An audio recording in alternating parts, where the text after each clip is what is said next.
Hello students, welcome है आप सबका मेरे चैनल साइंस वेदा बाय ममता मित्तल। आज इलेक्ट्रोकेमिस्ट्री के चैप्टर को कंटिन्यू करते हुए हम सीखेंगे ऑर्डर ऑफ रिएक्शन।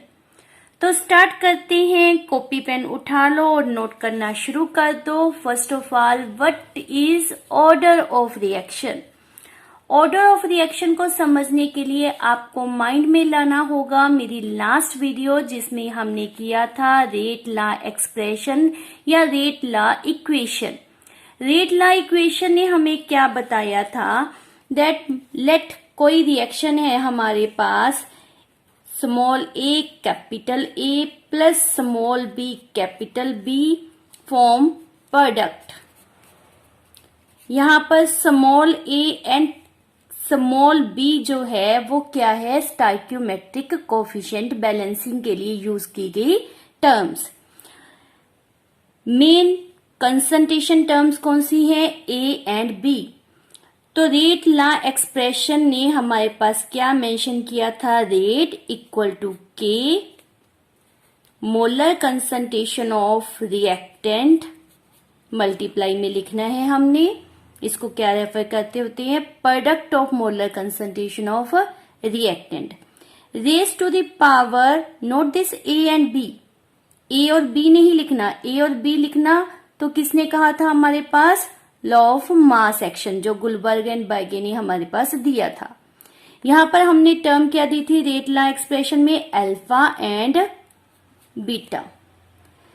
ये जो अल्फा बीटा गामा कुछ भी आप फर्दर एंड फर्दर सपोज कर सकते हो, ये क्या है? ये एक्सपेरिमेंटल कैलकुलेटेड वैल्यूज हैं जो एक्सपेरिमेंट करके कैलकुलेट की गई हैं, जिससे पता चलता है कि ए की कितनी कंसंट्रेशन या बी की कितनी कंसंट्रेशन रेट को अफेक्ट करेगी। लेट यहां पर हमारे पास 2A फॉर्मेशन ऑफ प्रोडक्ट है, लेट, ठीक। तो रेट के ए पावर 2 लिख दिया, ठीक है। हमारे दिमाग में क्या आता है कि यहां पर 2 है तो हम पावर 2 लिख देते हैं। लेकिन जब हमने इसकी कंसंट्रेशन को लेट डबल किया तो क्या होना चाहिए? जो रेट है वो आपके पास 4 टाइम आना चाहिए पहले के कंपैरेटिव। पहले के कंपैरेटिव वो क्या आना चाहिए? 4 time. But find out there is no change. Rate में कोई चेंज नहीं आया। रेट में चेंज कब नहीं आता? जब इसके ऊपर डिपेंडेंसी नहीं होती। मीन्स अगर रेट के ए पावर 0 हो, रेट के ए पावर 0 हो तो क्या होगा? आपने इसकी कंसंट्रेशन को डबल किया या ट्रिपल किया, ए की power 0 means 1 means no change. 1 की पावर आप यहां पर 3 इंटू 1 कर दो, 4 इंटू 1 कर दो, 2 इंटू 1 कर दो, तो हमारे पास कोई चेंज नहीं आएगी। समझ रहे हो? हमने ए की अमाउंट को जब डबल किया था, इसमें भी वैल्यू क्या आया था? 1।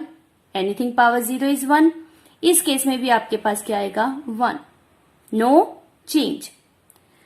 तो ये जो मैंने रेफर किया है ये मुझे किसने बताया? एक्सपेरिमेंट ने, कि जब आप कंसंट्रेशन को डबल करते हो रेट में कोई चेंज नहीं आती। तो ये एक्सप्रेशन क्या लिख सकते हैं अब हम? नहीं, क्योंकि डिपेंडेंसी 2 टाइम पावर 2 नहीं है। किस तरह से लिखेंगे इसको? रेट के ए पावर 0। एक्चुअल में हमें किस तरह से लिखना चाहिए? रेट के ए पावर 0। तो उसी तरह से हमारे पास यहां मेंशन किया गया है। इक्वेशन में हमारे पास लिखा गया था stoichiometric term A and B, लेकिन हमने उनको यूज नहीं किया, हमने क्या यूज किया, अल्फा एंड बीटा। ये जो अल्फा है ये ए के इक्वल हो भी सकता है और नहीं भी। सिमिलरली जो बीटा है वो बी के इक्वल हो भी सकता है और नहीं भी। रीजन, ये सब एक्सपेरिमेंटली कैलकुलेट वैल्यूज होती हैं। एक्सपेरिमेंट करो, पता करो कि क्या वैल्यूज इसकी होगी।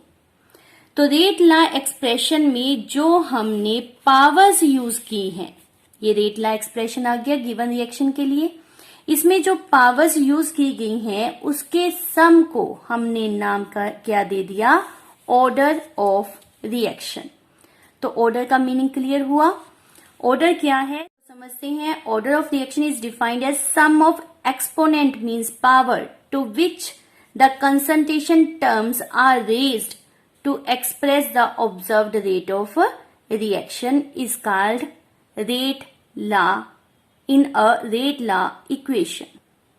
तो कोई भी डेफिनेशन आप यूज कर सकते हो। मीनिंग हमारे पास मेन क्या है, हमने पावर्स का सम अप करना है। पावर कौन सी, जो हमने रेट लॉ एक्सप्रेशन में, रेट लॉ इक्वेशन में यूज की थी। जो हमारे पास ऑर्डर एक्सपेरिमेंटली कैलकुलेट होता है वो पॉजिटिव भी हो सकता है, वो नेगेटिव भी हो सकता है, जीरो भी हो सकता है और फ्रैक्शनल भी हो सकता है। ये हमने माइंड में रखना है। Order can be positive, negative, zero और एंड फ्रैक्शनल आल्सो। फ्रैक्शनल भी हो सकता है। हमारे पास के क्या था, स्पेसिफिक रेट या फिर रेट कांस्टेंट या फिर वेलोसिटी कांस्टेंट, उसके लिए टर्म यूज की गई थी। तो जो रेट कांस्टेंट के यूनिट होते हैं वो भी किसके ऊपर डिपेंड करते होते हैं, that also depend upon order of reaction. Order of reaction हमारे पास न्यूमेरिकल्स या थ्योरेटिकली क्या करते हैं, वो के की वैल्यू दे देते हैं और पूछा जाता है ऑर्डर क्या है।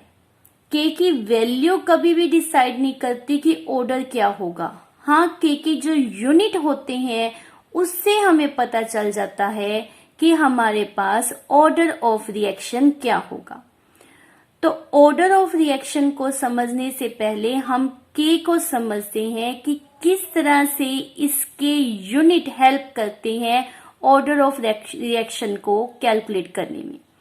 तो यूनिट ऑफ के किस प्रकार से कैलकुलेट किए जाते हैं। यूनिट ऑफ के लिए हम एक फार्मूला रेफर कर रहे हैं।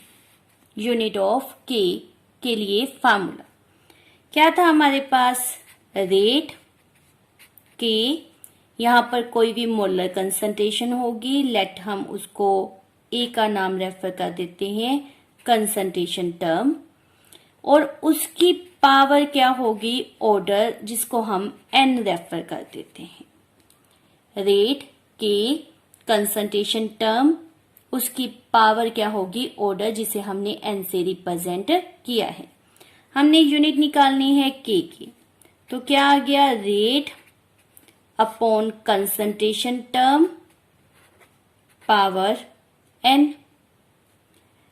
रेट मीन्स क्या था, मोल पर लीटर पर unit time. Mole, litre inverse, second inverse उसके यूनिट आ जाएंगे।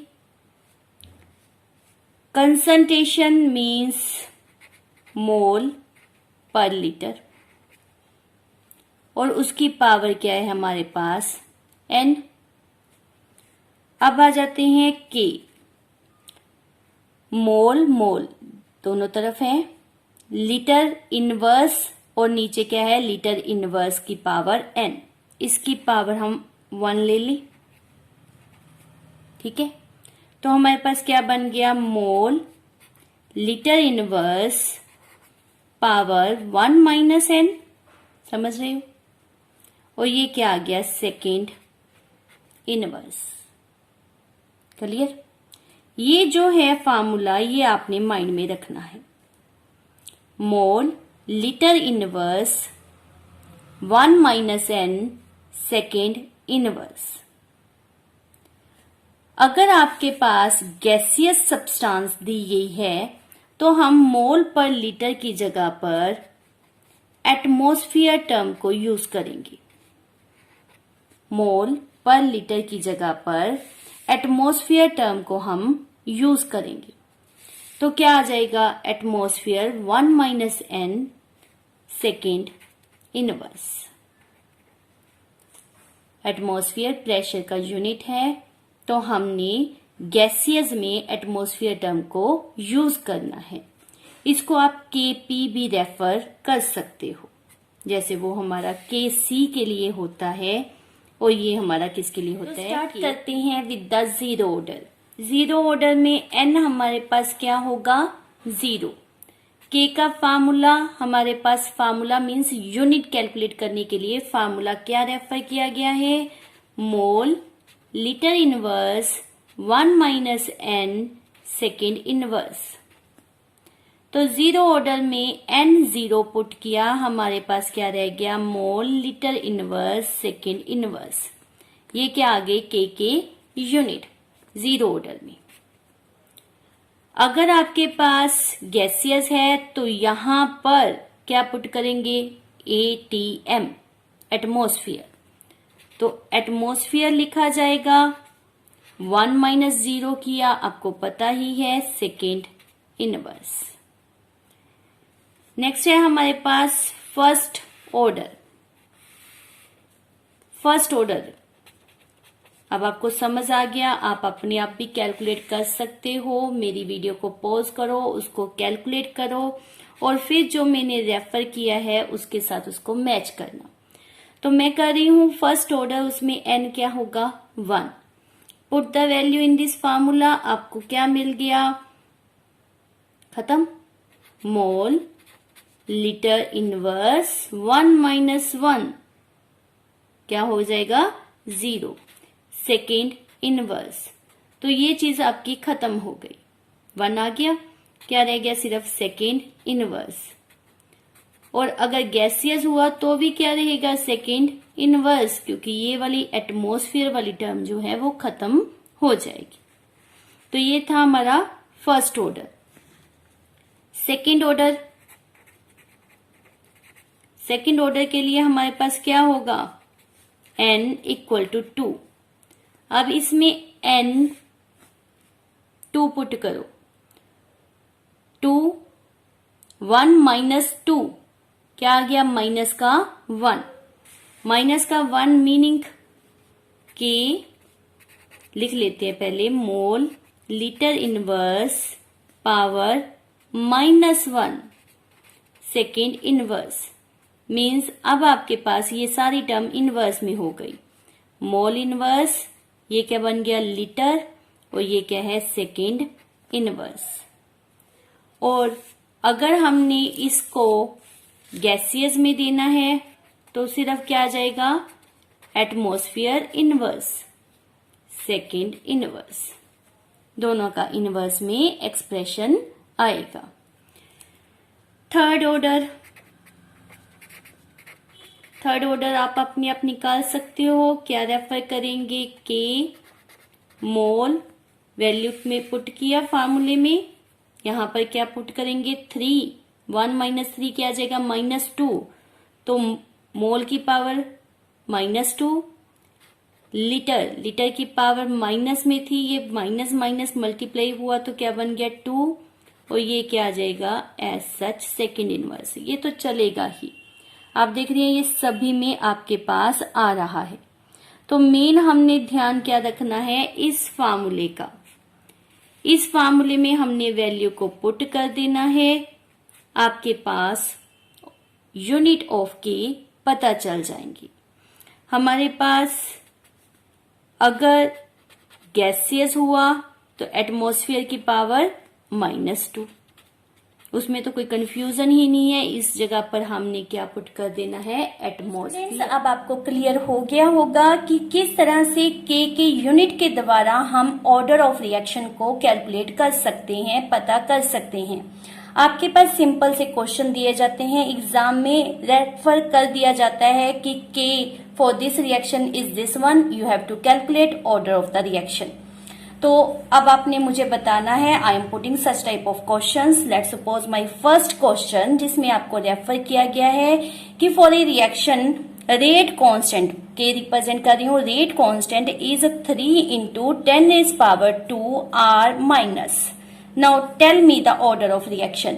क्या ये जो वैल्यू 3 into 10⁸ है इससे पता चलेगा? No, we will understand by this one. हमारे पास रेफर कर दिया R इनवर्स, ठीक है। सेकेंड इनवर्स हमने किया था, किस केस में किया था? In the first order. तो ये रिएक्शन का ऑर्डर भी क्या होगा? First order. We are not concern this value but with only units. Similarly let's suppose another आपके पास क्वेश्चन रेफर कर रही हूं, that is N2O5 change into NO2 plus O2। Balance कर देते हैं इसको, that is let 2 time it is 4 time and balance O आपका 10 और ये 10। For this they are referring the K is let 2.3 into 10⁻⁻5 second inverse, ठीक है। तो क्या ऑर्डर ऑफ रिएक्शन, इसको देखकर आप डिसाइड करोगे कि order of reaction is 2 because reactant के आगे स्टोइकियोमेट्रिक टर्म हमारे पास 2 दी है? नो। क्या के की वैल्यू से हमें कंफर्म होगा? नो। हमें किससे पता चलेगा? Bye its unit. तो इसके यूनिट किसके हैं? For the first order reaction. तो ये भी आपका फर्स्ट ऑर्डर रिएक्शन था और this one also is first order reaction. इसको याद भी कर लो, आपके पास नॉर्मली एग्जाम में पूछा जाता है give example of first order reaction. तो ये आपने एग्जांपल अपने माइंड में रखनी है। Let's suppose one more question, that is H2 plus Cl2 in the presence of sunlight form HCl, ठीक। ये हमारे पास लेट्स सपोज रिएक्शन है और इसके लिए लेट हमारे पास के गिवन है, that is 9.3 into 10⁻⁻4 mole litre inverse second inverse. तो क्या ऑर्डर 1 दैट इज 2, क्या ऑर्डर 2 होगा? क्या इसके ऊपर बेस्ड होगा? नो। हमने किसको चेक करना है? That is this one. इसको हम लेकर चलेंगे। तो यूनिट क्या रेफर कर रहा है? किस केस में आपने ये यूनिट देखा था? दैट इज जीरो ऑर्डर, है ना, जब 1 - 0 करते थे पावर में तो हमारे पास ये आता था। तो ये कौन सा है? हमारा रिएक्शन जीरो ऑर्डर का। कोई भी हाइपोथेटिकल रिएक्शन दे सकते हैं, दिस टाइप ऑफ रिएक्शन दे सकते हैं और आपने मेन अपना दिमाग कहाँ चलाना है? के यूनिट के ऊपर। के का यूनिट आपको बता देगा कि इस गिवन रिएक्शन का ऑर्डर क्या होगा। और ये रिएक्शन आप वैसे भी याद रखना है, जीरो ऑर्डर रिएक्शन की एग्जाम्पल जब भी आपसे पूछी जाती है तो this is a photochemical reaction. HVU हमने रेफर किया है, फोटोकेमिकल रिएक्शन है। इसमें H2 की पावर भी 0 एंड Cl2 की पावर भी 0 होती है। किस तरह से लिखते हैं? रेट के H2 पावर 0 Cl2 पावर 0, ये हमारा जीरो ऑर्डर रिएक्शन होता है। तो this is how you can find out order of reaction. ये एक्सपेरिमेंटल होता है, इसको आपने लर्न करना होता है। हमारे पास बहुत से न्यूमेरिकल दिए गए हैं जिसमें भी हम दिए हुए डाटा से फाइंड आउट करते होते हैं कि ऑर्डर ऑफ रिएक्शन क्या होता है। इसको हम करेंगे हमारी नेक्स्ट वीडियो में। तो जुड़े रहें मेरे साथ। मेरी वीडियो को लाइक, शेयर एंड सब्सक्राइब जरूर करें ताकि मैं आपको और अच्छे से अच्छे पॉइंट ऑफ व्यू क्लियर आपके कर सकूं। मिलते हैं नेक्स्ट वीडियो में। Till then bye bye. Thank you for watching my video.